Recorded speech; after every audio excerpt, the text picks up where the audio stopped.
नमस्कार, मैं हूं शालिनी सिंह और आप देख रहे हैं दर्श न्यूज। बिहार विधानसभा चुनाव जैसे जैसे नजदीक आ रहे हैं वैसे वैसे सियासी पारा भी तेज होता जा रहा है।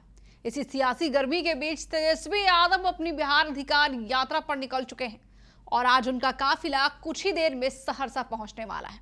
लेकिन उससे पहले ही वहां का माहौल पूरी तरीके से चुनावी रंग में रंग चुका है। हजारों की संख्या में लोग तेजस्वी यादव के स्वागत के लिए सड़कों पर उमड़ पड़े हैं। ढोल नगारे के साथ तेजस्वी के स्वागत में नाच रहे हैं।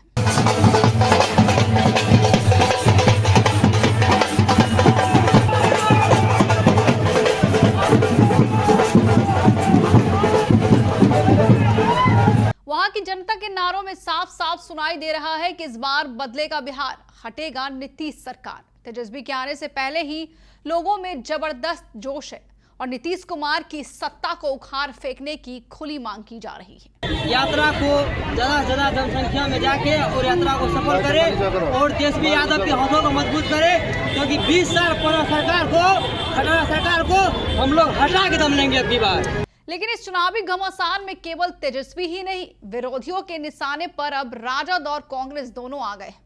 उपेंद्र कुशवाहा और विजय चौधरी ने मंच से बड़ा हमला बोलते हुए कहा कि तेजस्वी यादव और लालू यादव कांग्रेस की गोद में बैठ गए हैं और राहुल गांधी ने देश को धर्मशाला बना दिया है। आइए आपको सुनाते हैं इन दोनों नेताओं ने क्या कुछ कहा है।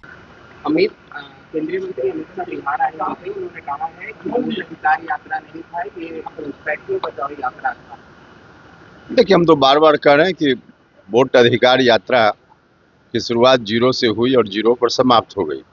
कोई इशू ही नहीं है जिस इशू को लोग लेकर चल रहे थे, तो पब्लिक जब इसको इशू ही नहीं मान रही है तो इस यात्रा का कोई अर्थ ही नहीं है। तो इसी अर्थ में अमित शाह जी ने भी कहा। राहुल गांधी ने वोट चोरी मामले पे कहा है कि अब जेन ज़ी ही बताएंगे वोट चोरी का मामला। बिहारी में वोट चोरी जो हो रहा है, वोट चोरी, उसके ऊपर राहुल गांधी अरे बकवास बोलते हैं, बकवासपूर्ण बातों का क्या जवाब देना है। वो जेन जी के संविधान को बचाएंगे, जेन जी की तरह आंदोलन करे देश में भी। ये एक तरह से हताशा और निराशा की भाषा है। इससे ज़्यादा निराशा और हताशा की भाषा क्या हो सकती है कि वो अब इस देश में अराजकता की स्थिति तक लाने को उद्यत हो गए हैं। यह उनकी मानसिक स्थिति दर्शाता है कि शायद जो संवैधानिक तरीका है उसके तहत या उसके माध्यम से अब वो सत्ता पाने में बिल्कुल निराश हो चुके हैं। अब उनको लग गया है कि जनता उनको दोबारा सत्ता में नहीं लाएगी, इसलिए इस सब तरह की बेबुनियाद बेसोची समझी बात वो करते हैं। सर यात्रा पे हैं और कह रहे हैं कि हमारी अब बिहार की सियासत एक बार फिर गर्मा गई है और आर पार के मोड़ पर है। हर पार्टी मैदान में उतर चुकी है और अब जनता तय करेगी कि असली गद्दी किसके सिर बंधेगी, तेजस्वी, नीतीश या कोई और।